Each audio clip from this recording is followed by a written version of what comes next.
呢個大佛古寺啊，以前我哋叫大佛寺衛生中街，中間個中啊，係文革時候嘅名，而家就還原翻文革前嘅大佛寺啦。呢度就係生蠔，食生蠔啊！就衛生西街啦，惠福中路嘅三大街名：衛生東、衛生中、衛生西。咁呢個直出咧就通去呢個廣百道。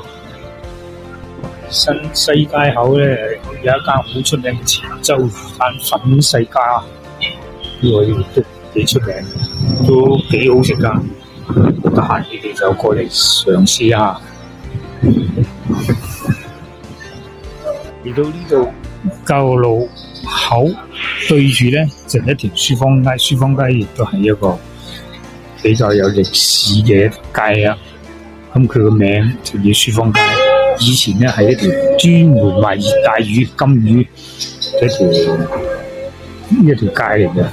咁而家就全部遷走晒之後，就回復翻當年嘅一啲古蹟啊。